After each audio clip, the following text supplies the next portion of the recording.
সন্তানের কি মা বাবার কাছে কোনো হক নাই? সন্তান কি তার মা বাবার কাছে কোনো হক পায় না? হযরত ওমর রাদিয়াল্লাহু তাআলা আনহু বললেন, হ্যাঁ অবশ্যই হক পায়। এক নম্বরে উনি যেই হকের কথাটা বলেছেন, তিনি বলেছেন প্রত্যেকটা সন্তানের হক হলো একটা দিনদার মা। কি মা? জোরে বলে। দিনদার মা। বলেন তো, বাচ্চা আগে নাকি মা আগে? চিন্তা করে দেখেন, যারা বিবাহ করেন নাই, যারা করছেন তো করছেন, যারা করেন নাই তারা একটু চিন্তা করেন বিবাহ হবে কিনা আল্লাহ ভালো জানে। বিবাহ হলেও সন্তান হবে কিনা আল্লাহ ভালো জানে।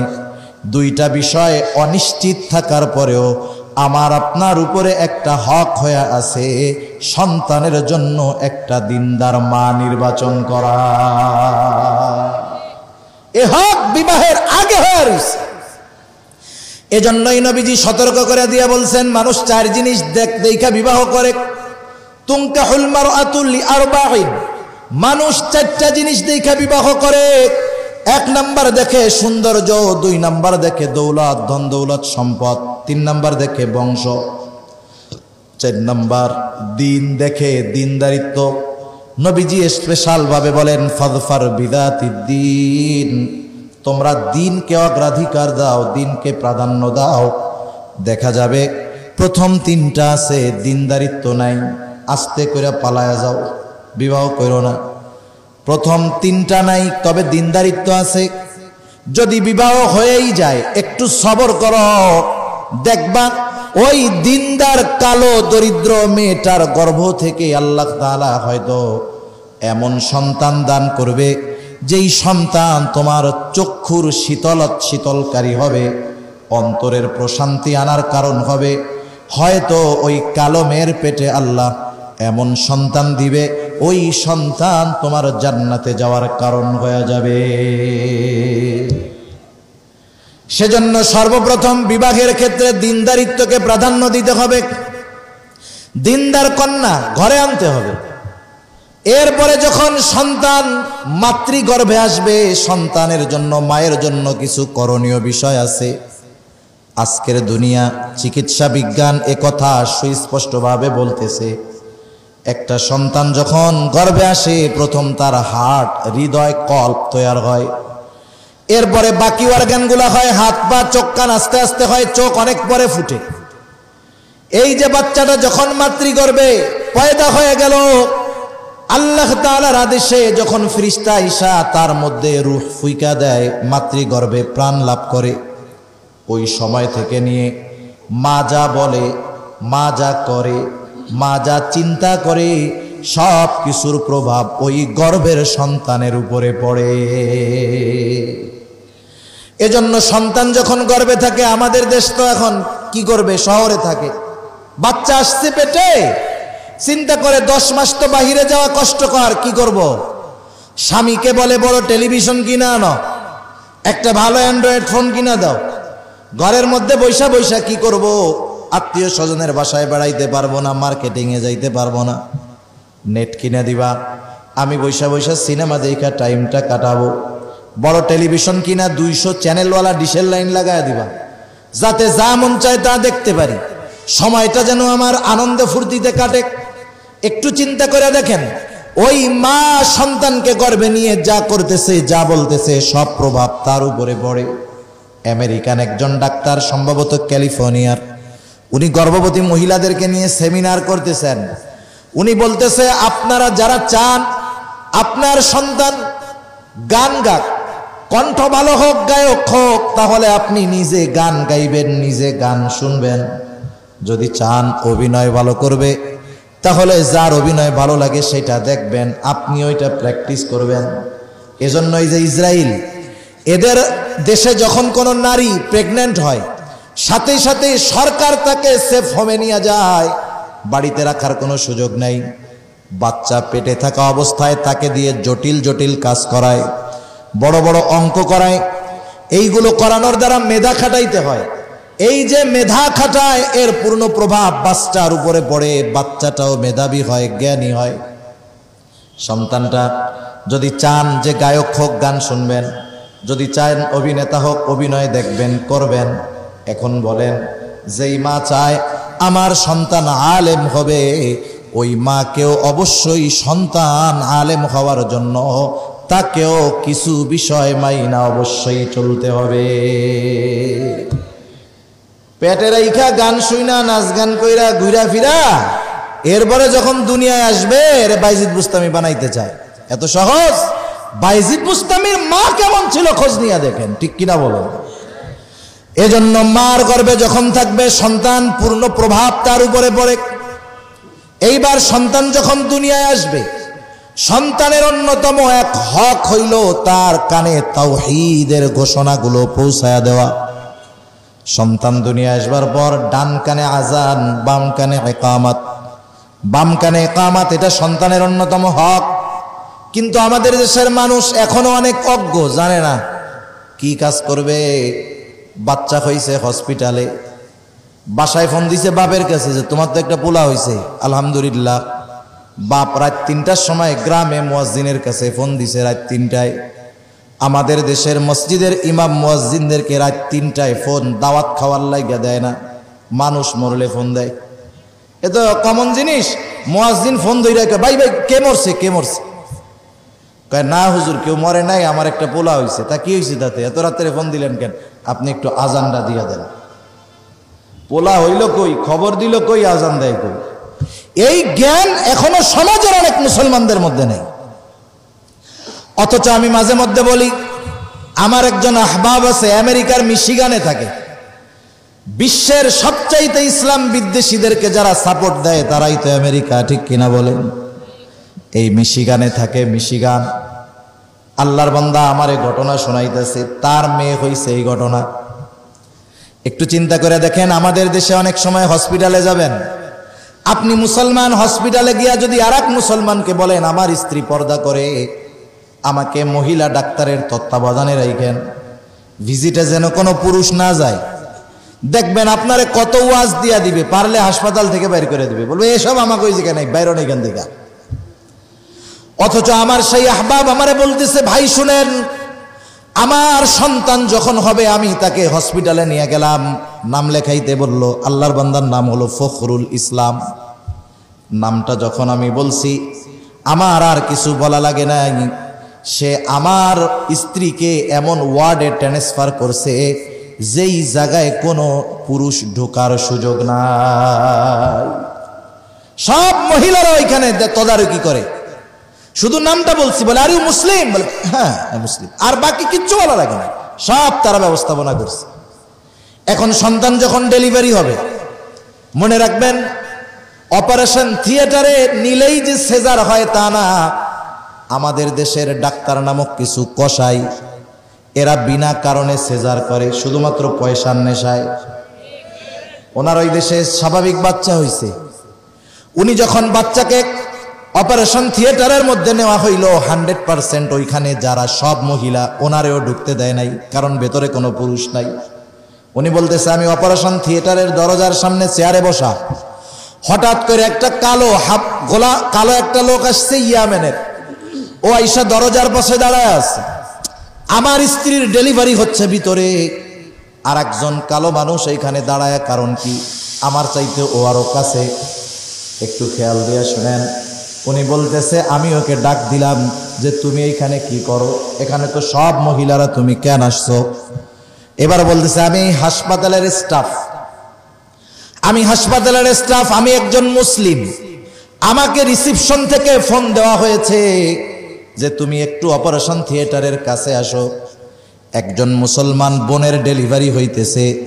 মুসলমানদের নিয়ম হইল সন্তান দুনিয়ায় আসার পর ডান কানে আজান দিতে হয়, বাম কানে ইকামত দিতে হয়। এই হসপিটালে যত মুসলমান সন্তান ভূমিষ্ঠ হয়, আমার মাধ্যমে তাদের কানে আজান ইকামত দেওয়া হয়। এই ব্যবস্থাপনা হাসপাতাল কর্তৃপক্ষ করে রাখছে মিয়া। একটু চিন্তা করেন, আপনি যদি এই দেশে বাচ্চা হওয়ার পরে কাছে নিতে যান, কানের কাছে কথা কইলে বলবো আরে আস্তে কথা কম, কানের পর্দা মধ্যে ভাইটা যাবো গা। অথচ অমুসলিম দেশরা মুসলমানদের নীতিগুলো আমলের ক্ষেত্রে ওরা সহজ করছে, আমরা কঠিন বানায় ফেলতেছি।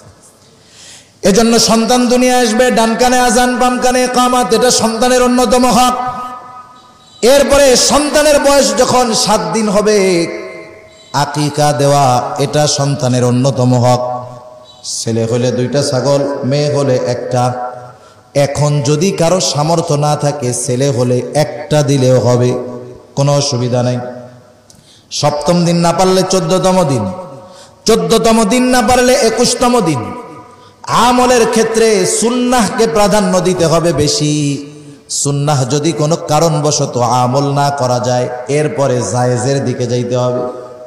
আমাদের দেশে অনেক মানুষ আছে, অ্যাবিলিটি আছে, সামর্থ্য আছে, সব আছে, কোনো অসুবিধা নাই। এরপরেও সন্তান হওয়ার পরে আকিকা দেওয়ার নিয়ত করে, কোরবানির সাথে, আছে না নাই? কোরবানির সাথে আকিকা দেওয়া জায়েজ, তবে সুন্নাত না। আকিকা দেওয়া কি জায়েজ আছে, তবে সুন্নাত না। সুন্নাত আমলের সুযোগ থাকার পরেও কেন আপনি জায়েজের দিকে যাবেন? ভালোটা যখন করতে পারতেছেন, তখন ভালোর চাইতে একটু কম ভালো যেটা, ওইদিকে যাওয়ার দরকার আছে? দরকার নেই। আবার মনে রাখতে হবে, অ্যাবিলিটি নাই, তখন ভিন্ন কথা, আপনি পরে দেন।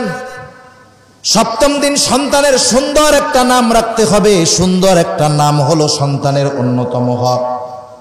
আর নামটা হবে ডাক নাম, যাতে ডাক দিলে তার ধর্মীয় পরিচয়টা বোঝা যায়। নাম রাখে আব্দুর রহমান রকি, আছে না এরকম? আব্দুল্লাহ আল সানি। আরে ভাই, ডাক নামটা তো তুমি সুন্দর রাখবা। ভালো নাম যেটা, ওইটারে আস্তে করে বাক্সবন্দি করে আলমারির মধ্যে রাখে, বছরে 2-1 বাইর করে। আর ডাক নাম এমন রনি, জনি, সুমন, কারো থাকতে পারে নাম, কেউ কাউরে কিন্তু উল্টাপাল্টা করবেন না। আবার তার ডাক নামটা, এই ধরনের নাম মুসলমানিত্বের পরিচয় বহন করে না। সব ধর্মের মানুষের মধ্যে এই নামগুলো পাওয়া যায়, ঠিক কিনা বলেন? তাহলে আপনার স্পেশালিটি কি হলো, স্বতন্ত্রতা কি হলো? কিছু থাকলো না।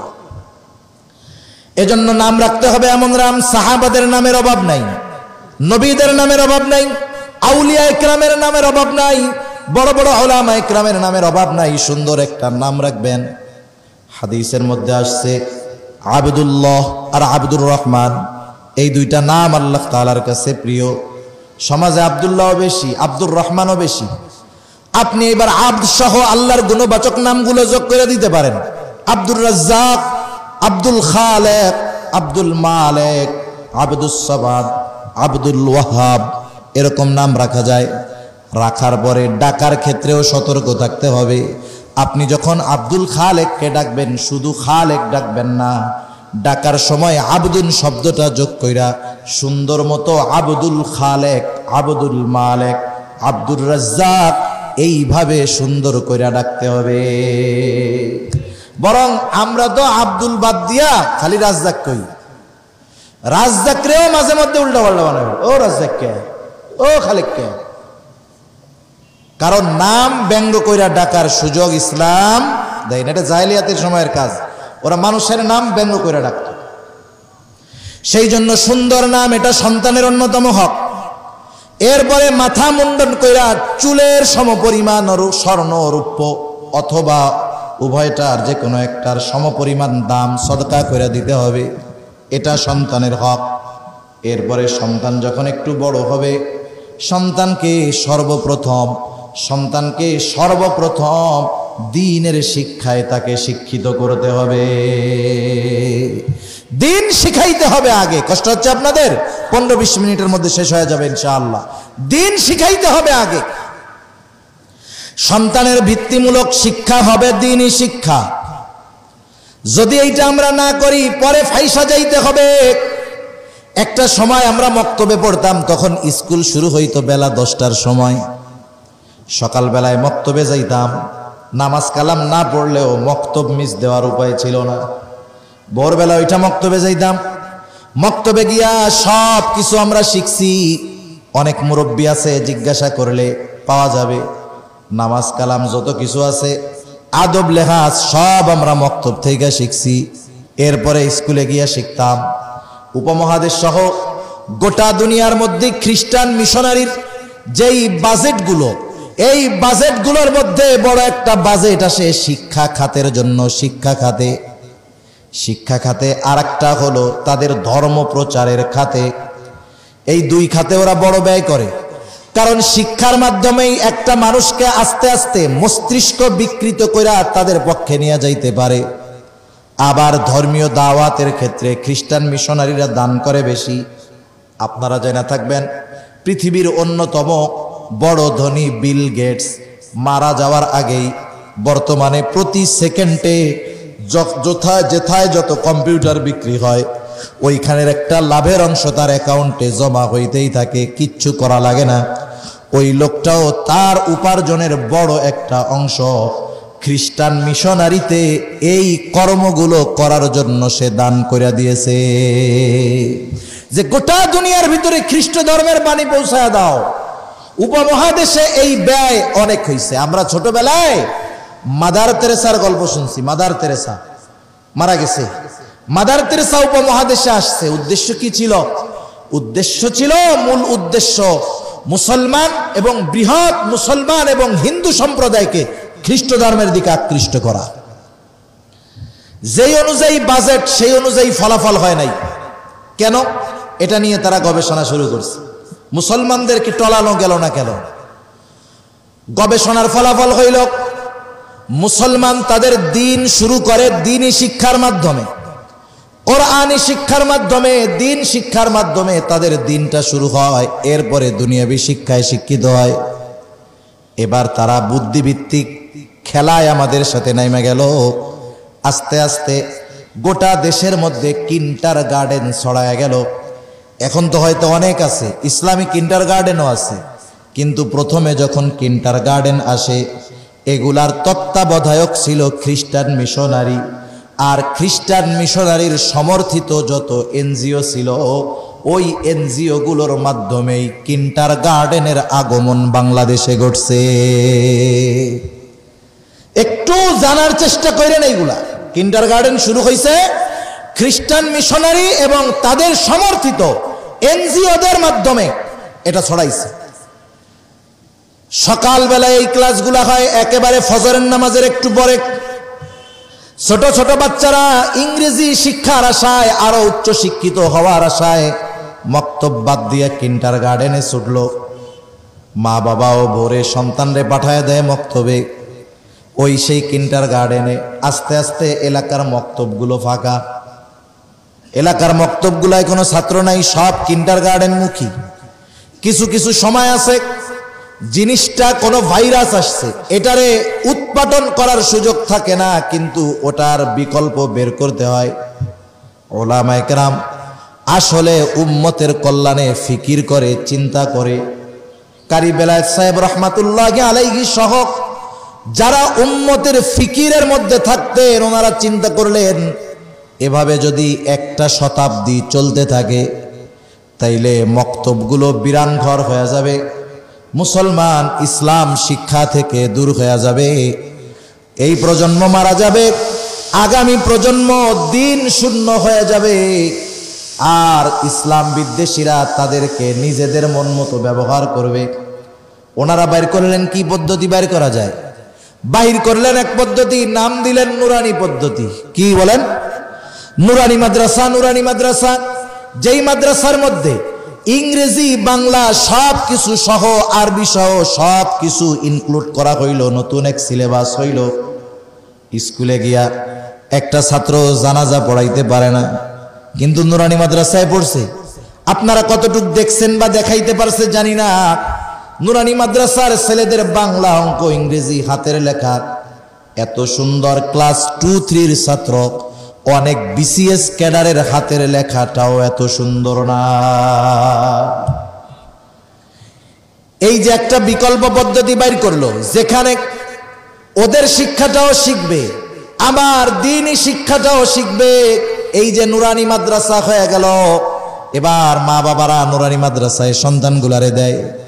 ক্লাস 3, 4, 5 পর্যন্ত যখন কোনো বাচ্চা পড়ে, ইসলামের মৌলিক যেই বিষয়টা দরকার ওই বাচ্চাটা সবকিছু শিখে যায়। এতটুকু সে শিখে যতটুকু তার জন্য শেখা ফরজ, যতটুকু তার জন্য শেখা ফরজ, এ মাদ্রাসায় থেকে সে ততটুকু শিখে যায়। এরপরে সে যদি হাফেজ আলেম হয় ভিন্ন কথা। আর নুরানি মাদ্রাসায় 3-4-5 বছর পড়ার পরে ওই ছেলেটা যদি জেনারেল লাইনেও যায়, ডাক্তার ইঞ্জিনিয়ারও যদি হয়, যা হয় হোক, ও কখনো নাস্তিক হয় না, ইসলাম বিদ্বেষী হয় না। ঠিক কিনা বলেন? কারণ কি? ওর বুনিয়াদ হলো দিন, ওর মূল হলো দিন, ওর শিকড়ে আছে দিন। আরবি একটা উসুল আছে, কুল্লু শাইইন ইয়ারজিউ ইলা আসলিহি। ও যত বড়ই হোক, যত পথভ্রষ্টতার দিকেই যাক, ওর জীবনের শুরুর শিক্ষা দ্বীনি শিক্ষা হওয়ার কারণে ও এক সময় আবার ফিরে আসে। ঠিক কিনা বলো? সেজন্য সন্তানদের দ্বীনি শিক্ষায় শিক্ষিত করতে হবে, এটা সন্তানের হক। সন্তানদের যদি দ্বীনি শিক্ষায় শিক্ষিত না করা হয়, তাহলে কিন্তু তার হক নষ্ট করা হবে। এরপরে সন্তানের বয়স যখন 7 হবে, 7, নবীজি বলেন 7 বছর বয়স হলে নামাজের জন্য আদেশ করবা, 10 বছর বয়স হইলে নামাজ না পড়লে প্রহার করবা, সাথে সাথে তার বিছানাটা আলাদা করে দিবা। 7 বছরে আদেশ। কয় বছরে আদেশ? ঘুম আসতেছে? তাকবীর দেন, নারায়ে তাকবীর। আরো জোরে নারায়ে তাকবীর। নামাজের আদেশ কয় বছরে? আচ্ছা বলেন তো, কাউকে কোনো জিনিসের আদেশ করতে হইলে হঠাৎ করেই আদেশ করা যায় নাকি সেইটা আগে শিখাইতে হয়?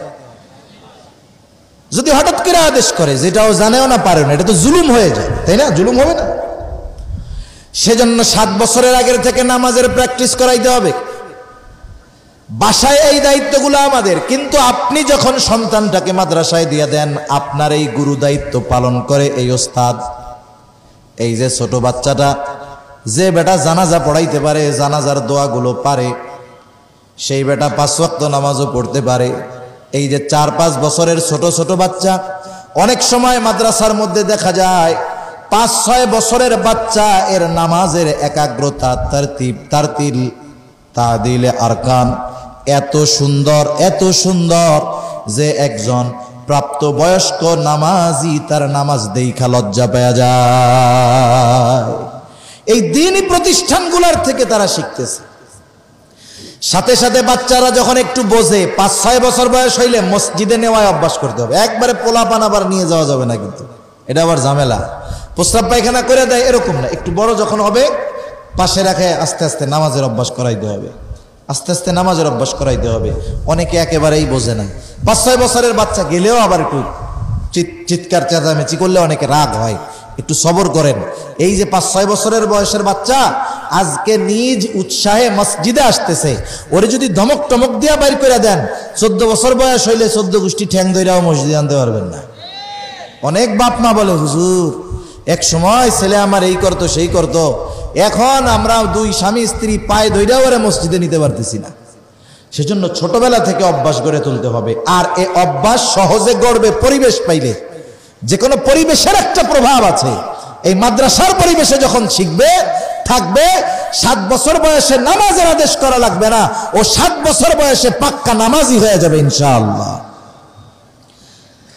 এইবার ছেলেটা যখন আর একটু বড় হবে, বালেগ হবে, প্রাপ্তবয়স্ক হবে, মেয়েটা যখন প্রাপ্তবয়স্ক হয়ে যাবে, বিবাহ শাদী দিয়ে দেওয়ার দায়িত্ব হলো মা বাবার। ফুড পয়জনিং এর কারণে হয়তো শারীরিক বিকাশে অনেক কিছু বাধাগ্রস্ত হয়। সরকারিভাবে 18 বছর বয়সে বালেগ হয়।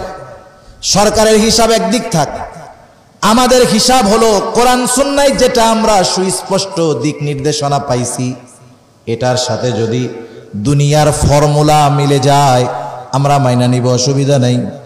কিন্তু কোরআন সুন্নাহর ফর্মুলার সাথে দুনিয়ার কোনো সূত্র ফর্মুলা যদি সংঘর্ষ লাগা যায়, আমার জীবনও যদি চলে যায়, আমি কোরআন সুন্নাহটাকেই গ্রহণ করব। নবীজি বলেন, আহাদ্দুল বুলুগ, বালেগ হওয়ার সর্বশেষ সীমা হলো 15 বছর। কয় বছর? ইংরেজি হিসাবের নয়, আরবি হিসাবের 15 বছর। তার মানে ইংরেজি 14.5 বছর হলো সর্বোচ্চ সময়সীমা বালেগ হওয়ার। এর আগেও হয়ে যেতে পারে, বালেগ এর আগেও হয়ে যেতে পারে। বুঝলাম ফুড পয়জনিং অন্যান্য কারণে শারীরিক বিকাশে অনেক কিছুর সমস্যা হয়, 18 বছরের আগে মেয়েদের বিবাহ দিলে সমস্যা। যুক্তির আলোকে ধরে নিলাম, মানার সুযোগ নেই। যুক্তির আলোকে বললাম 18 বছর। আচ্ছা বলেন তো, আমাদের দেশে কি 18 বছর হলেই কি মেয়েদের বা ছেলেদের বিবাহ দেওয়া হয়? একটু চিন্তা করেন। হায় রে, হিন্দুস্তানের এক মজলুম নারীর আর্তনাদে মুহাম্মদ বিন কাসেম 17 বছর বয়সে সেই আরব থেকে এসে সিন্ধু বিজয় করেছে, আর আমাদের দেশের মানুষ 17 বছর কি 18 বছরে বিবাহ শাদী করতে পারে না। তাহলে এরা দ্বীনের জন্য কাজ করবে কোন সময়? কথা বুঝেননি? বালেক যখন হবে বিবাহ দিয়ে দিতে হবে। অনেক ক্ষেত্রে বিবাহ বিলম্বের ক্ষেত্রে অভিভাবক দায়ী থাকে, অভিভাবক দেরি করে।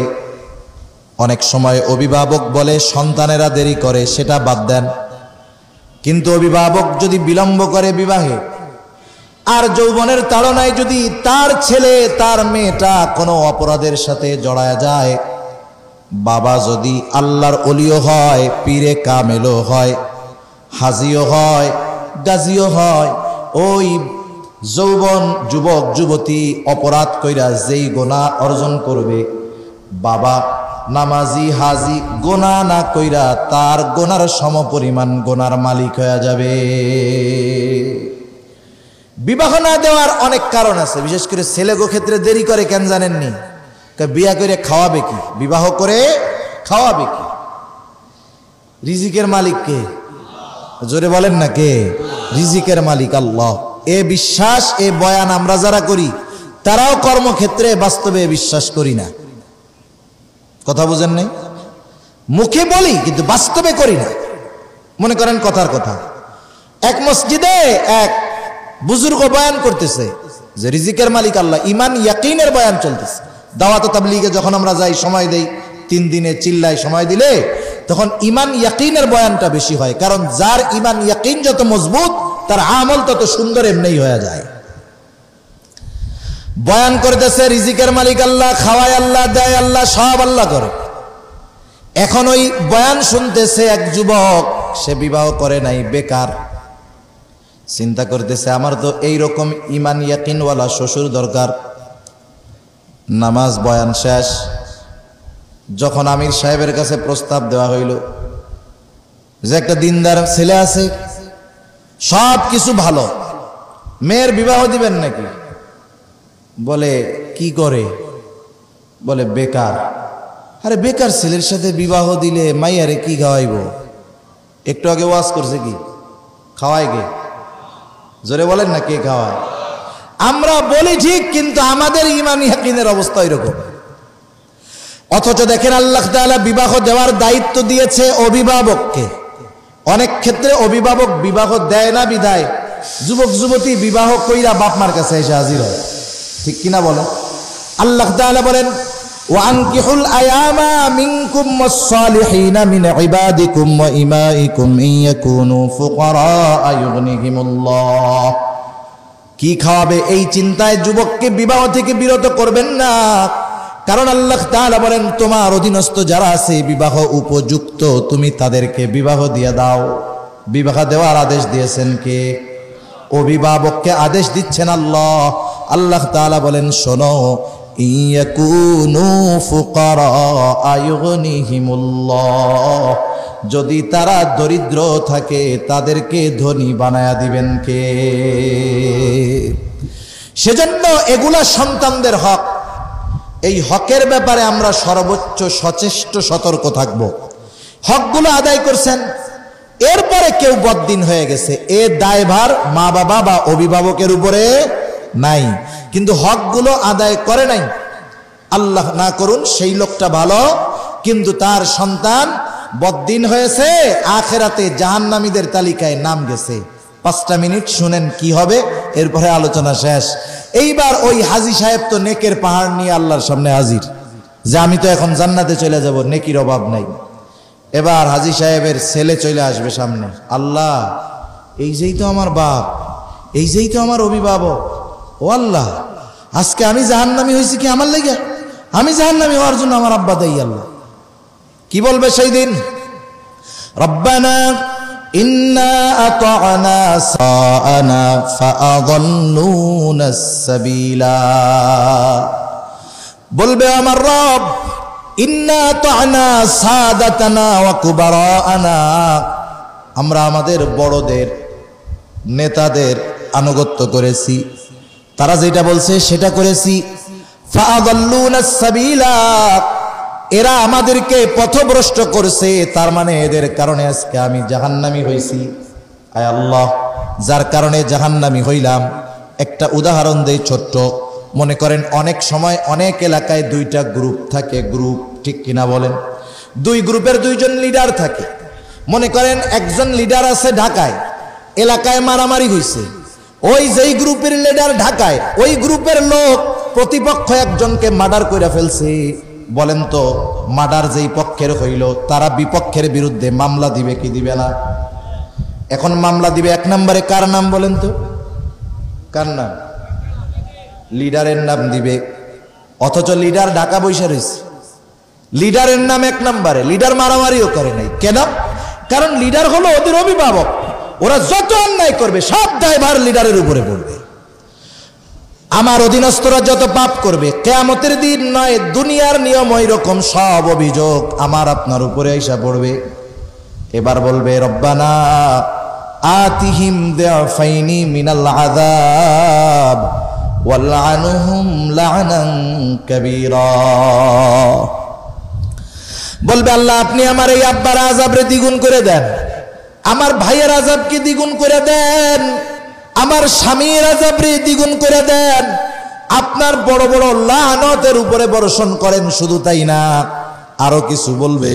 বলবে রব্বানা আরিনাল্লাযাইনি আযাল্লানা মিনাল জিন্নি ওয়াল ইনসি নাজআলহুমা তাহতা আকদামিনা লিয়াকুনা মিনাল আসফালিন। আল্লাহরে বলবে, রব আরিনাল্লাযাইনি আযাল্লানা মিনাল জিন্নি ওয়াল ইনস, আপনি এই সমস্ত মানুষ এবং জিনদেরকে দেখায় দেন যাদের কারণে আজকে আমরা এরকম লাঞ্ছিত হইলাম, অপমানিত হইলাম, জাহান্নামী হলাম, তাদেরকে দেখায় দেন। এখানে একটু ব্যাখ্যা না করলেই নয়। মুফাসসিরিনে কেরাম বলেন, এখানে মানুষ দ্বারা উদ্দেশ্য হলো আদম আলাইহিস সালামের হত্যাকারী সন্তান হাবিল, যেটা হত্যা করছে কাবিল। আরেকটা হইল জিন, মানে হলো শয়তান আজাজিল, এরে আর শয়তানরে দেখায় দেন। কিন্তু অধিকাংশ মুফাসসির বলেন উদ্দেশ্য হইল সে যেই মানুষের কারণে জাহান্নামী হইল সে, আর তাকে যেই শয়তানগুলো ধোঁকা দিয়েছে তাদের কথা বলবে আল্লাহ, তাদের দেখায় দেন। কেন? তাহতা আকদামিনা, যেই মানুষগুলোর কারণে আমি আজকে জাহান্নামী হইলাম, আমি তাদেরকে পা দ্বারা পদদলিত করব, পা দিয়া মারাবো। মারাবো, মারানো বুঝেননি? মারানো বুঝেন? গ্রামের মানুষ বুঝবে। এক সময় গ্রামে গরু দিয়া ধান করা হইতো, জানেন? প্রত্যেক বাড়িতে দেখা যাইতো মধ্যে একটা গাছ আছে, ধান মারাইতো। বিশেষ করে যখন জ্যোৎস্না রাত হইতো, পুরুষেরা গরু দিয়া ধান মাড়াই মুড়াইয়া বিশ্রামে যাইতো। এইবার মহিলারা গরু সরাইয়া গরুরে খাইতে দিয়া উপর থেকে খড়গুলা উঠাইতো।